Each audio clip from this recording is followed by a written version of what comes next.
पास वो आशीर्वाद है नहीं। 100 करोड़ पार करने के लिए पहले तुम्हें ये सब समझना होगा, नहीं तो 100 करोड़ पार कर जाओगे और डूब जाओगे। कहने गुरुजी बात समझ में नहीं आई। मैंने कहा अभी तक तो तेरे ऊपर कृपा की है, तुझे 10 करोड़ का, 11 करोड़ का, 50 करोड़ का, 25 करोड़ का बना दिया। इसके आगे का जो जोन है उस जोन में पांव रखना कितना खतरनाक है, क्योंकि उस जोन में तुम कैसे एंटर होगे। मैंने कहा तुम अपना काम करे जाओ, धीरे धीरे धीरे धीरे पहुंच जाओगे। कि धीरे धीरे नहीं, हमको फास्ट आशीर्वाद दो। तो फास्ट आशीर्वाद का मतलब जाके बैंक में से लोन ले आओ,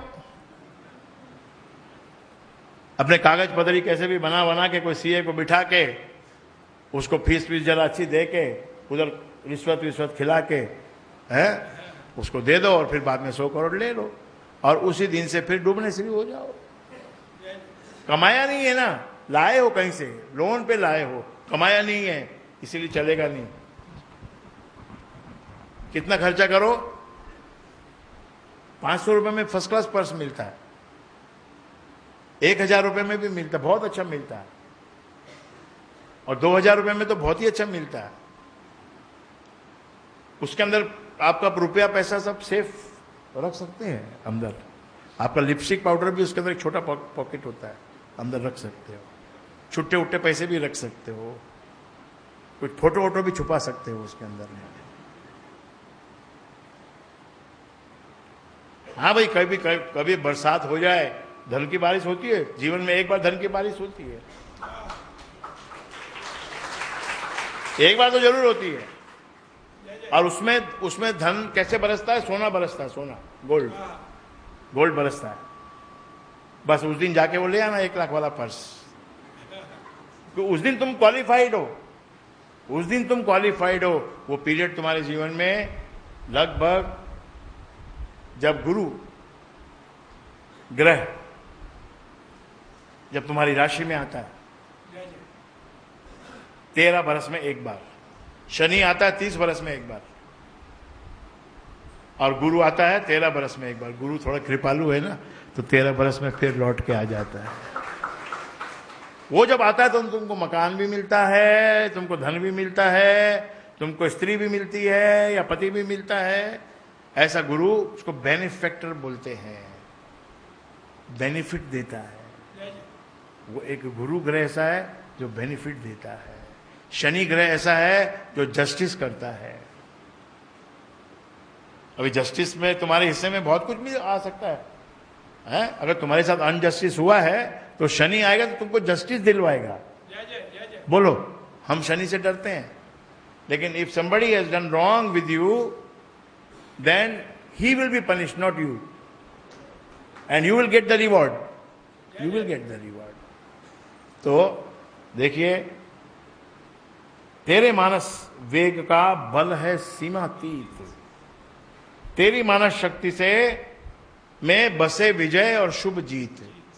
अभी ये तो खाली 4 दोहे हुए हैं, 5 दोहे हुए हैं।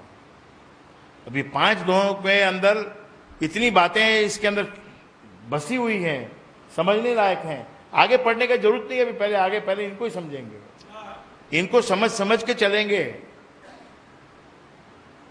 हमको बारीकी में जाना है, हमको ये मट्टी का ढेर इकट्ठा नहीं करना है।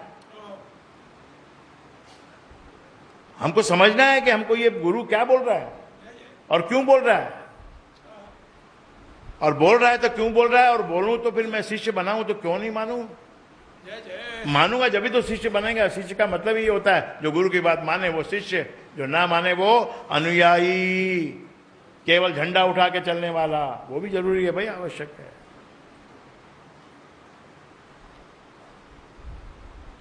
अब मन को शक्ति कहां से मिलती है, ये तो आपको अब थोड़ा ज्ञान हो गया। अब राम जपने में मजा आएगा।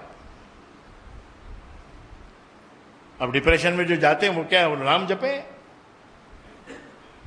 मन हार गया, क्योंकि अरे भाई हमने ये किया हमको कुछ नहीं मिला, हमने वो किया हमको कुछ नहीं मिला, हमारा तो नसीब ही खोटा है। नसीब बनता कैसे है भाई?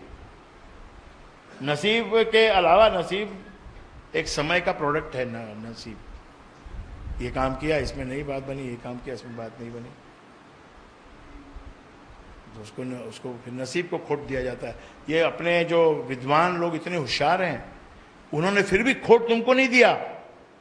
सितारों को खोटा बताया, तेरी तकदीर को खोटा बताया, तुझे खोटा नहीं बताया, क्योंकि तेरे पास मन है। अगर तेरा मन ठीक हो जाए तो सारा खोट मिट जाएगा।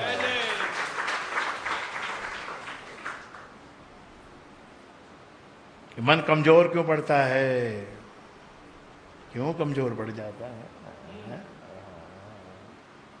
गुरु की बात मानते नहीं, अपनी मनमानी करते हो। मिथ्या मिथ्या है मन कल्पित मत जाल, मिथ्या है मोद कुमद बेताल, मिथ्या मन मुखिया मनोराज, सच्चा है राम राम जप काज। अब देखिए आपके मन को क्या क्या भटकाता है। संशय, भ्रम, विकल्पना, जो हो रहा है वो नहीं, कुछ और इसके अलावा और क्या कर सकता हूं? जो कर रहा हूं वो नहीं, इसके अलावा और क्या खा सकता हूं? भाई दाल बनी है, आलू की सब्जी बनी है, ये तो दोनों राजा हैं, एक रानी है एक राजा है। आलू राजा है, दाल महारानी है। ये दोनों बन गए, इसके बाद फिर भोजन में कोई कमी नहीं रहती है। बस एक चम्मच घी आ जाए उसमें तो पूरा शाही खाना बन जाता है वो। अगर दाल का कटोरा जरा बड़ा होना चाहिए, इतना छोटा सा, इतना तो उसमें घी पड़ना चाहिए।